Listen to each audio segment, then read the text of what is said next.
Hey there, this is James Wilson with MTB Strength Training Systems and BikeJames.com, and welcome to another edition of the Bike James podcast. In this podcast, we're going to be talking about why you should be doing 5 reps or less when strength training, and specifically how it's going to help you as a mountain biker. Now, one of the most persistent myths in mountain biking, especially when it comes to strength training, is that because it's an endurance sport, that you need to focus on higher reps and lower weights. And so usually what you see in mountain bike strength training programs is the use of 10 to 20 plus reps per set. And when you're doing those many reps per set, you also have to use a relatively lighter weight. And this is supposed to help build more muscular endurance and help you with the specific stuff that you need as a mountain biker on the trail. So again, it makes sense on the surface. It's an endurance sport, so I want to be focusing on high reps when I'm in the gym. But again, while this makes sense on the surface, there is a flaw to this logic, and that the truth is that most riders, pretty much every rider listening to this, would benefit a lot from doing 5 reps or less in at least some of the sets that they're doing during their workouts. And again, not to get too far off track, but I do believe if you've ever seen any of my workouts, what you'll notice is that I tend to have a focus set where I will have people focus on getting stronger. And the focus set is where I'll have people do 5 reps or less. And, then I will have other elements in the workouts where you're doing higher reps. And again, it just kind of is depending upon the goal of the exercise and the specifics for the workout. But in general, when I'm talking about doing 5 reps or less per set, I'm not saying do a whole workout based on that, although that's not a bad idea either. Like sometimes just going into the gym and picking 1 or 2 exercises and just doing a couple of the one of the examples that I'm going to give at the end of this as your workout isn't a bad idea. But anyways, like I said, I try not to get too off topic here with this, but I just wanted to say, that's when I'm talking about this. I'm not talking about going in and trying to do 10 exercises and just doing all of them with 5 reps or less, because you need to have some balance with your training. So there's a time and a place for everything, but there's definitely a time for getting stronger and a place for getting stronger, and that's something that not a lot of mountain bikers have spent a dedicated amount of time and energy doing. And so the heavier weights that you use when you do 5 reps or less, there's a lot of misconceptions about what goes along with that. And far from making you bulky and slow, 5 reps or less will actually make you faster, improve your endurance, and create a more injury-resistant body. So again, I wanted to, in this podcast, I'm going to go over why it's so important that you have elements in your workout where you're doing 5 reps or less per set, as well as dispel some of these common myths about heavy strength training. And again, I'm going to finish off with some ideas, a couple examples of how you can use this concept in your own training, starting tomorrow. So first off, heavy weights does not mean max effort powerlifting type training. That's probably one of the biggest misconceptions, is that when I say that you should do 5 reps or less, what people usually equate that with is going into the gym and trying to lift as much weight as you possibly can. So doing like a 1 rep max. And so, that's not what we're talking about here. Like anything else in the gym, you want to spend most of your time at the 80% range effort. Now, there's going to be times that you're going to, go to that 90, 100%. But, like I said, it's that 80-20 rule. Most of your time you want to be spending at that 80% effort range and a little bit of your time at that higher range just to kind of test your limits. But with that in mind, you're not going to be taking yourself to the limit. You're not training to failure. So again, there's while not necessarily connected to heavy weights, excuse me, there's another myth in the strength training world that you have to train to failure, that if you don't take that last, your sets to the very max where you can barely move on that last rep, that you're not getting anything out of your workouts. And so when people do a lot of this training to failure, and then they hear me talk about lifting heavy weights, they automatically start thinking I'm talking about lifting to failure with heavy weights, which is a very unsafe thing to do, especially if you don't have a lot of experience with heavy weights before you do that, and if you don't have someone who can spot you and help you, and yeah, it's easy to get injured doing that, but that's not what we're talking about. We're talking about using, you're still sticking in that 80% range effort. So when you rack the bar, in fact, one of the things when you really start to get into the strength training arts, like there's fitness strength training, there's that kind of like, just the gym knowledge that you get at your local gym. And then there's the true art of strength training. And when you really start digging into the true art of strength training and the strength training sports, you find out that what they do is a lot different than what you get from the fitness field and the fitness experts. And you'll hear a lot when you get into the strength training arts, things like powerlifting and Olympic weightlifting and even strongman contests, that excuse me, that they want you to rack the weight, put the weight down when you still have a rep or two left in the tank. So in other words, you're never taking it to failure. At least most of the time you're not. You're putting the weight down before you get to that point. And so from that standpoint, it's actually very safe way to train. So, when you're training this way, it still allows you to lift heavier weights, relatively heavier weights. And it also minimizes wear and tear on the body and your chance of injury while lifting. And so again, just keeping that in mind when we're talking about this is important. So let's get into the 5 reasons why it's important you use 5 reps or less, have elements of that in your workout. So number 1 is it helps you focus on your form and execution of your reps, which improves movement learning and decreases your injury risk. Now, what this means is when you're doing, 20 reps in a set, you're doing some of those reps in a pretty mindless fashion. Like you're doing them because they stand between you and 20. You've got to get to 20 reps. And so when you're doing 5 reps or 3 reps or 2 reps or even 1 rep in a set, you're able to give laser focus to each rep. You're able to put much more neural juice into how does it feel and learning from each rep. So you're not just, doing the movement. You're actually getting a chance to learn from the movement. And so, and again, it decreases your risk of injury because, again, if you have this mindfulness with each rep, then your risk of injury is less. And so, again, I've seen this so many times as a trainer in the gym that a lot of times when people get hurt, it's not on these heavier weights unless they're going for like a 1 rep max or they're really testing their limits and then they just pushed it too hard.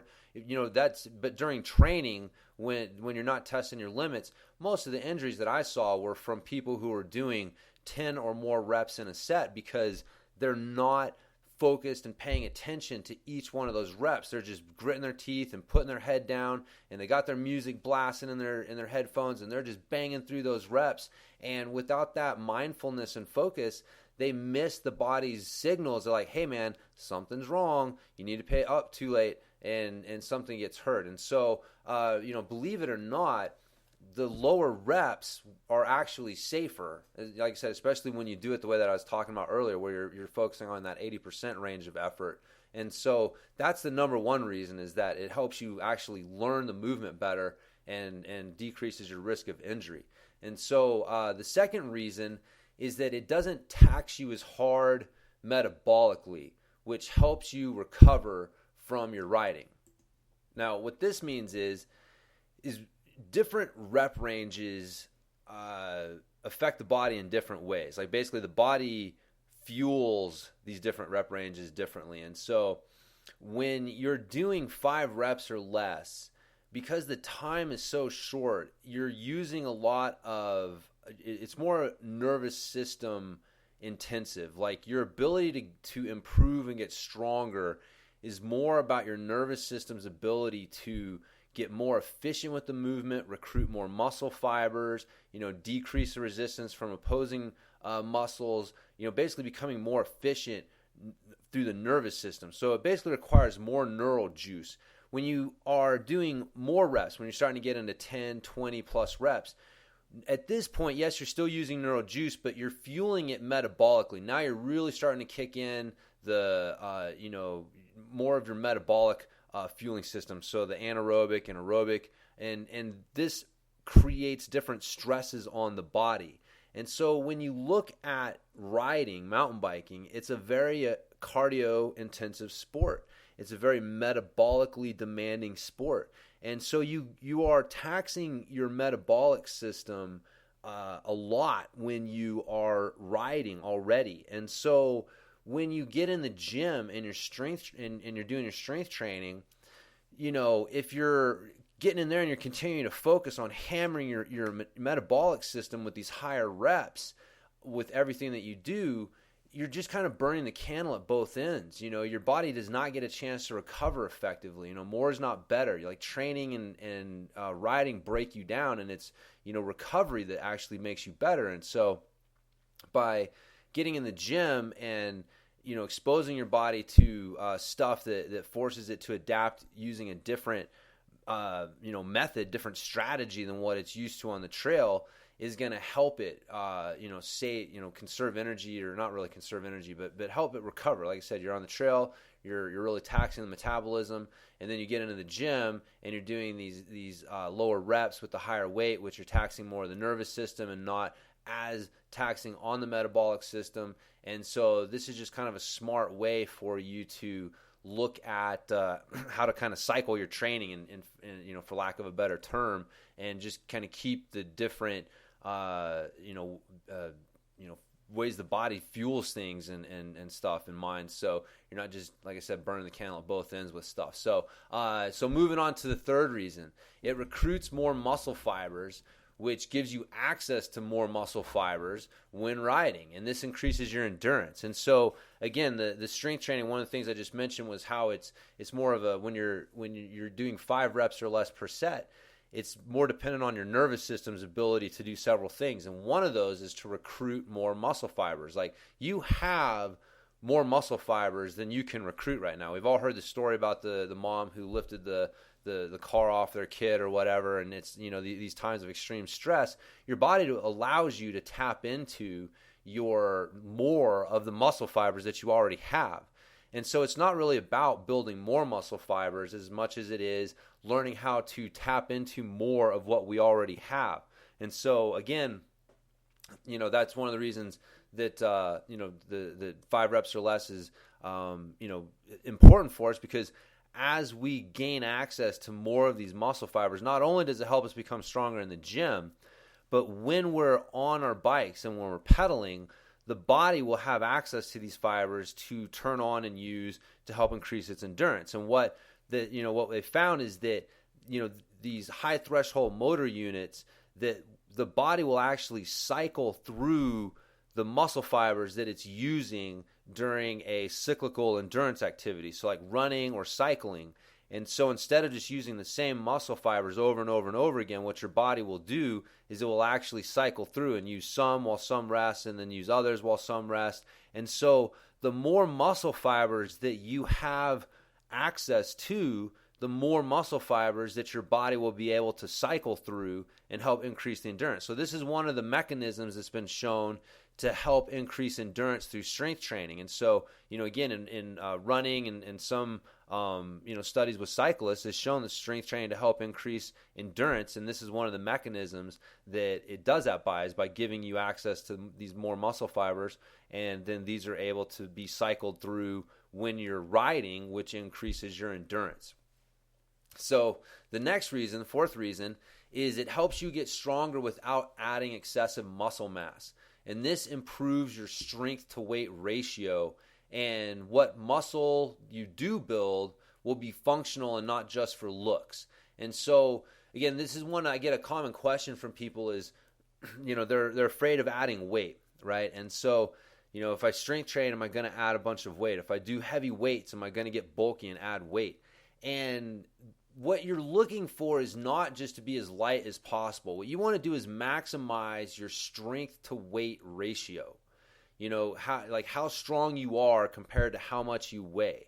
And the better that strength to weight ratio is, the better you're going to be on the bike. So a rider who's slightly bigger, weighs 5 pounds more, but their strength to weight ratio is much, much higher than another rider, that extra 5 pounds is not going to hold them back. But if they lost that 5 pounds and lost that the strength that went with it, they wouldn't maintain that level of performance. And so, understanding that when you do these higher or the lower reps and the higher weight, that you're going to get stronger. Like I just mentioned in the previous one, it does it through more of a nervous system mechanism. And so you're gaining access to more muscle fibers, and you're not necessarily adding more muscle fibers as much as learning to use what you have more effectively. But that's not to say that you're not going to gain some weight, but it's just going to minimize. You're going to minimize the weight gain while maximizing the strength gain.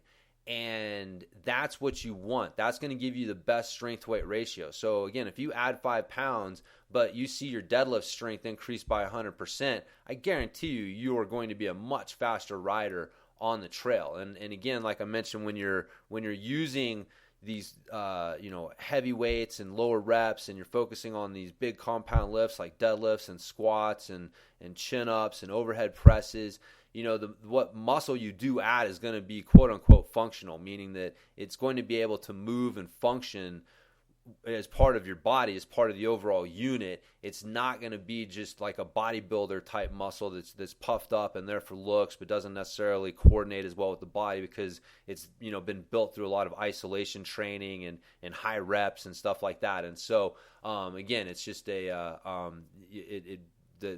getting stronger really helps improve your performance on the trail through that mechanism of increasing that strength to weight ratio. So finally, the last one is that heavy weights is going to create an armoring effect where the muscles can flex harder on impact to help absorb energy and protect you when crashing. So when you're standing up with a deadlift that's 1.5 to 2 times as much as you weigh, the amount of stress that much weight puts on your body forces your muscles to contract extremely hard, like much harder than what they can do with lighter weights and higher reps. And so this exposure to the ability to contract extremely hard and basically get strong and stiff, it helps when you crash. The ability to, on that moment of impact, if you've been doing deadlifts and you flip over the handlebars and land on your back, and your ability to, one, because you've been doing deadlifts, you're going to have some muscle and armoring around your spine, and then that ability to actually contract and use those muscles to solidify and armor the spine and help absorb the impact. It goes a long, long way. And so the armoring effect that you get from the heavy weights will really help you as you crash. And it's like the old joke goes, there's 2 kinds of mountain bikers, those that have crashed and those that are waiting to crash. So crashing comes with the territory, and if you're lifting, strength training itself will definitely help with this, and adding a little muscle definitely helps. But again, there's just something that lifting heavy weights that forces your body to learn how to contract and coordinate the contractions among the different muscle groups that at least in my experience, from my personal experience with crashing and what I've seen and the feedback I've gotten from clients and stuff, really helps with that. So those are the 5 reasons that you want to have heavy weights, low reps, be using 5 reps or less as parts of your workout.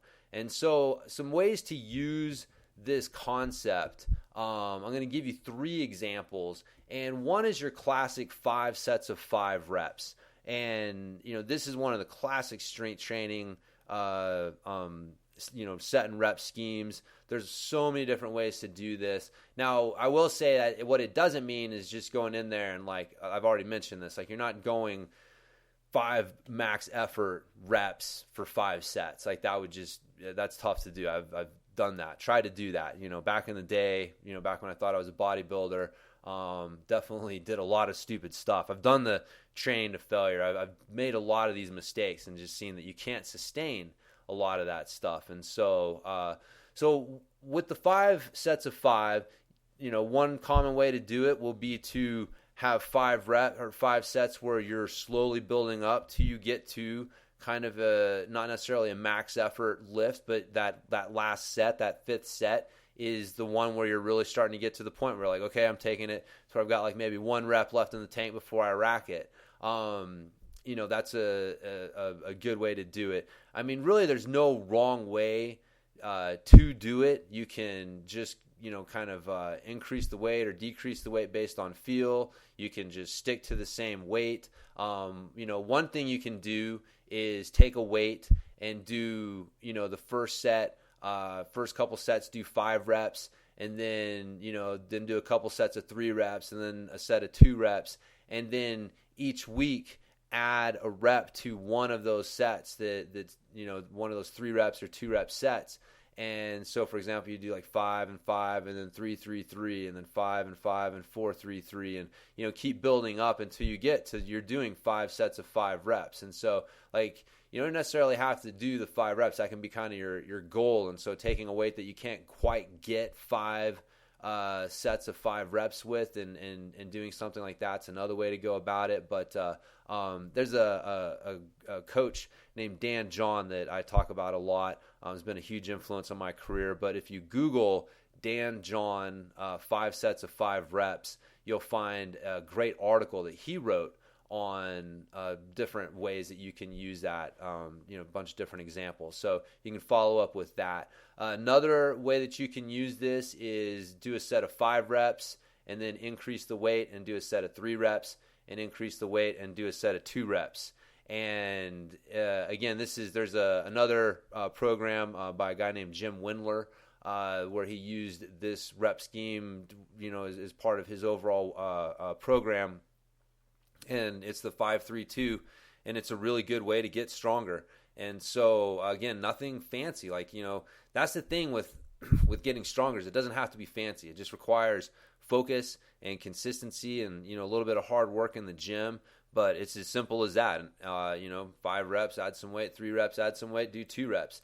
The last one is doing rep ladders. And this is, probably one of my favorite ways to get volume. So if I want to do more reps, if I'm in a phase where, I want to be getting like 20, 30 reps per exercise and be building volume with it, instead of doing 10, 15 reps per set, I'll do rep ladders where I'll pick a weight, say a weight that I can do for 8 reps, and then I'll do 2 reps and then 3 reps and then 5 reps with it. And then I'll repeat that rep ladder at least 1 more time, sometimes 2 more times. And so you'll see like 2 plus 3 plus 5 is 10 reps. So I end up doing 10 total reps with a reasonably heavy weight. I'm using a weight that, I can do for 8 reps. So it's heavier than what I would be doing for 10, 15, 20 reps by itself. But I'm getting that volume. I'm getting the 10 reps per, trip through the rep ladder. And so after I go through it once, and I would just go back down and do 2 reps, 3 reps, 5 reps. Sometimes I might increase the weight a little bit on each rep ladder, but more often than not, I'll just leave it the same weight. But so each time you go through the rep ladder, that's 10 reps. And so if I go through that 3 times, that's 30 total reps. And that's the same as doing 2 sets of 15 reps, but I'm using a heavier weight. I'm able to focus more on each rep. And, I just feel like the overall results are, a lot better than necessarily doing, the higher reps with everything. So that's it. I mean, those are, like I said, 3 most common ways that I'll use the 5, this concept of using 5 reps or less and using heavier weight in my workouts. But again, hopefully it's given you some different things to think about. And, if you haven't spent some time using heavier weights and lower reps, I can't emphasize enough how much it will help your riding, and especially during the end season. I mean, when I'm recording this, we're just starting the riding season, and this is a really great way for you to maintain your strength during the riding season. Like, one of the big, huge mistakes that riders make during the riding season is they stop strength training.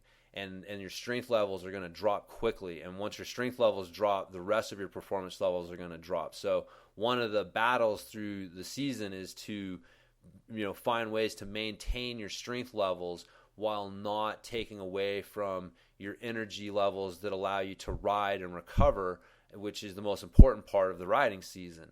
And so using like the 5-3-2 is probably like a staple part of the in-season training programs, because you don't, like I said, especially for following that 80% effort range rule, it's not putting a lot of wear and tear on the body, and it's just a great way to maintain your strength during the riding season. So it even gets more important. During the off season, you want to be using this stuff to get strong, and during the riding season, you want to be using this stuff to stay strong. So anyways, like I said, hopefully it gives you some things to think about, get you inspired to start moving a little more weight and doing a few more reps, and seeing the benefits on the trail. So once again, appreciate you joining me for this podcast. You can check me out at bikejames.com. I've got a bunch of free workouts and stuff you can find there. And just enjoy you guys checking this stuff out. You got any questions, you can post them with this podcast and I'll get to them. But I'll talk to you guys next time.